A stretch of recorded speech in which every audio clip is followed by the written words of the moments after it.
बिस्मिल्लाहिर्रहमानिर्रहीम। 7 अप्रैल को supreme court के 5 रुकनी बेंच की तरफ से स्पीकर कासिम सूरी की रूलिंग को मुस्तरद कर दिया गया था, जिसके बाद इमरान खान के ख़िलाफ़ तहरीक अदम एतमाद लाई गई।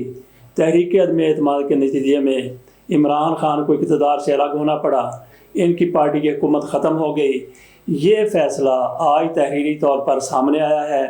फ़ैसले में जो कुछ कहा गया है, तहरीरी फ़ैसले में, तफसीली फ़ैसले में, उसको देखकर बड़े बड़े कानूनी माहिरीन, बड़े बड़े आइनी माहिरीन यकीनी तौर पर सर पीट रहे होंगे जो कुछ इस फ़ैसले में कहा गया है।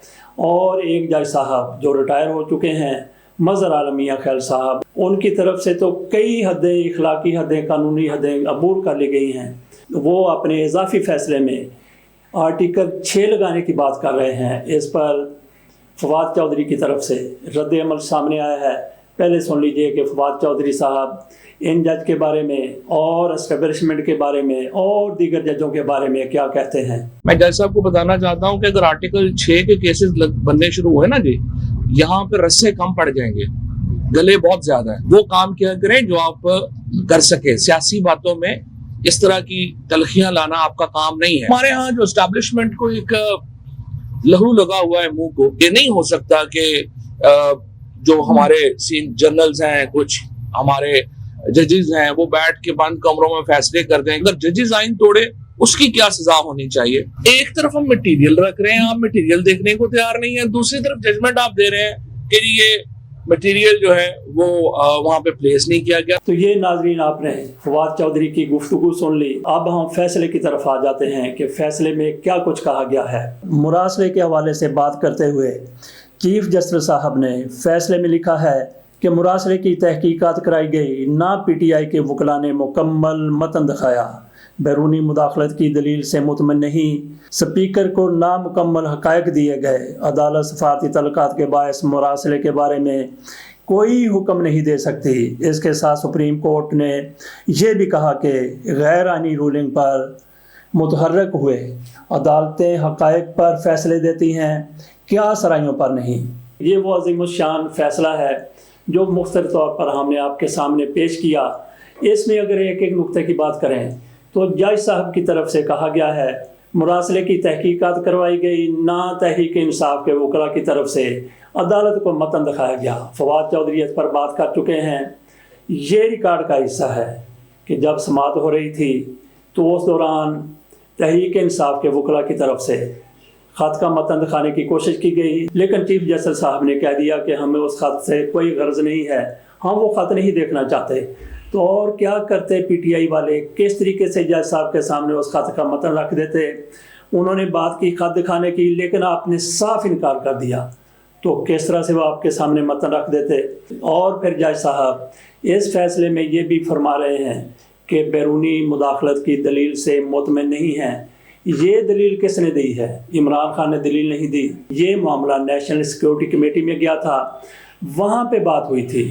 4 जर्नैल उसमें शामिल थे, बल्कि 5 जर्नैल उस कमेटी का हिस्सा थे जिन्होंने इस ख़त को मुदाखलत करार दिया था।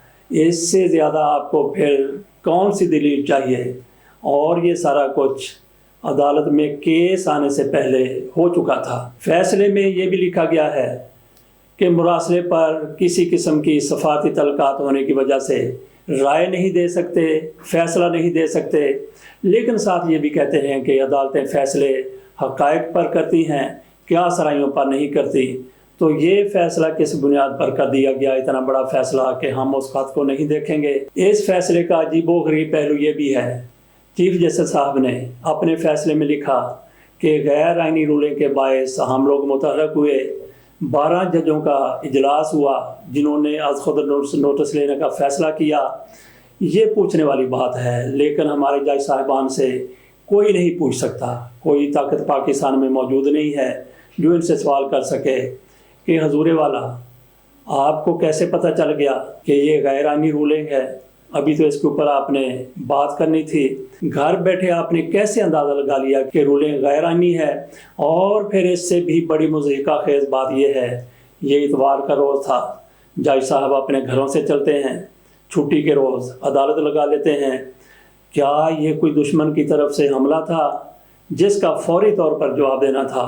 اگلے دن بھی عدالت کھل سکتی تھی، اگلے دن بھی نوٹس لیا جا سکتا تھا، لیکن آخرکار اتنی جلدی، اتنی افراتفری میں یہ نوٹس لے کر فوری طور پر چھٹی کے روز عدالت کیوں کھولی گئی؟ جس طرح سے چھٹی کے روز عدالت کھولی گئی، اس سے تو لگتا ہے کہ یہ ہمارا انصاف کا ادارہ نہیں ہے بلکہ ایک پارٹی بن چکی ہے، اور اس حوالے سے کئی دلائل دیے جا سکتے ہیں۔ ایک تو اتوار کے روز عدالت کھل گئی تھی، اور پھر 2 روز کے بعد جو کچھ ہوا، آدھی رات کو بھی یہی عدالت کھلی، لیکن یہ وہی عدالت ہے جس نے اس وقت نوٹس نہیں لیا جب پارلیمنٹرین کے سودے ہو رہے تھے، جب ان کو سندھ ہاؤس میں بند کیا گیا تھا، جب ان کو میریٹ ہوٹل میں ٹھہرایا گیا تھا اور عیاشی کا سارا سامان ان کو مہیا کیا گیا تھا۔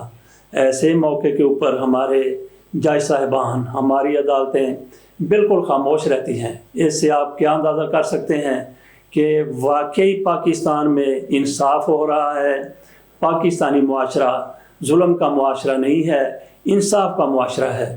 کیا ناظرین آپ اس سے متفق ہیں کہ پاکستانی معاشرہ ظلم کا معاشرہ نہیں ہے؟ ان ججوں نے اس کو انصاف کا معاشرہ بنا دیا ہے۔ حقائق پر فیصلے کرنے کا دعویٰ بڑا ہی سنہری ہے، بڑا ہی سہانا ہے، لیکن ساتھ یہ بھی کہتے ہیں کہ امریکہ کے ساتھ پاکستان کے سفارتی تعلقات متاثر نہ ہوں، اس وجہ سے ہم نے اس پر فیصلہ نہیں دیا، اس پر اپنی رائے نہیں دی۔ عدالتوں کا کام سفارتی تعلقات کو دیکھنا نہیں ہے، عدالتوں کا کام صرف اور صرف انصاف کے مطابق، قانون کے مطابق، آئین کے مطابق فیصلے دینا ہوتا ہے۔ فیصلہ لکھتے ہوئے اس کے آغاز میں چیف جسٹس صاحب نے سورہ شورا کا حوالہ دیا، کچھ آیتوں کا ترجمہ پیش کیا۔ یہ پاکستان ہے، پاکستان میں کیا کچھ ہوتا ہے، نواز شریف کو دیکھ لیں، شہباز شریف کو دیکھ لیں، مریم نواز کو دیکھ لیں، حمزہ شہباز کو دیکھ لیں، کس طریقے سے وہ عدالت میں کھڑے ہو کر کہتے ہیں جو کچھ کہوں گا سچ کے سوا کچھ نہیں کہوں گا۔ لوگ قرآن پاک سر پر رکھ کر اپنے مفادات کی بات کرتے ہیں، اور یہ لوگ عدالتوں میں کھڑے ہو کر اللہ کو حاضر ناظر جان کر بات کرنے کی گواہی دیتے ہیں، اور اس کے بعد ان لوگوں کی طرف سے جو کچھ کیا جاتا ہے اور جو کچھ کیا گیا ہے وہ پوری دنیا کے سامنے ہے کہ کس طریقے سے یہ لوگ سچ بولتے ہیں۔ سورہ شورا چیف جسٹس صاحب نے پڑھ کر فیصلے کا آغاز کیا۔ ہم نے بات کی ہے کہ پاکستانی معاشرہ کس طرح کا معاشرہ ہے، یہاں پہ لوگ کیسے قرآن پاک سر پر رکھ کر اپنے مفادات کی بات کر جاتے ہیں۔ امریکی مراسلے کی تحقیقات کی بات بھی اس فیصلے میں کسی نہ کسی طور پر نظر آ رہی ہے، لیکن وہ تحقیقات کروانے کے حوالے سے نہیں ہے۔ عمران خان کی طرف سے پورا زور لگا دیا گیا، اور اس سپریم کورٹ کے پاس بھی عمران خان کا اور صدر عارف الوی کا خط پڑا ہوا ہے تحقیقات کے حوالے سے، لیکن اس طرف نہ تو ہماری عدلیہ آ رہی ہے، نہ ہمارے ادارے آ رہے ہیں۔ کیوں نہیں آ رہے؟ کچھ لوگوں کا یہ کہنا ہے کہ تحقیقات کا کوئی نتیجہ سامنے نہیں آتا، نتیجہ اگر سامنے آ جائے تو وہ پبلش نہیں ہوتا، تو ایسی تحقیقات کا کوئی فائدہ نہیں۔ یہ ان کا موقف ہے، میں اس سے ہرگز اتفاق نہیں کرتا۔ تحقیقات ضرور ہونی چاہیے۔ تحقیقات کا منطقی انجام کیا ہوگا، تحقیقات کا کیا نتیجہ نکلے گا، اس سے کوئی سروکار نہیں ہو سکتا، اس کی کوئی ضرورت بھی نہیں ہے۔ لیکن تحقیقات میں آپ کے سامنے کیا چیز آئے گی؟ جب تحقیقات ہو رہی ہوں گی آپ کے سامنے یہ سارا کچھ آ جائے گا کہ امریکہ کی سازش میں کون کون سا کردار ملوث تھا، کس نے کس وقت کیا کیا، کس سے ملاقاتیں کی گئیں، سارے کا سارا منظرنامہ آپ کے سامنے آ جائے گا۔ بڑی بڑی شخصیتیں ایکسپوز ہو کر رہ جائیں گی، ان کے چہرے سے نقاب اتر جائے گا۔ عمران خان اسی لیے زور لگا رہے ہیں کہ تحقیقات کے لیے کمیشن بن جائے، اور کمیشن میں سارے ثبوت وہ لا کر رکھ دیں۔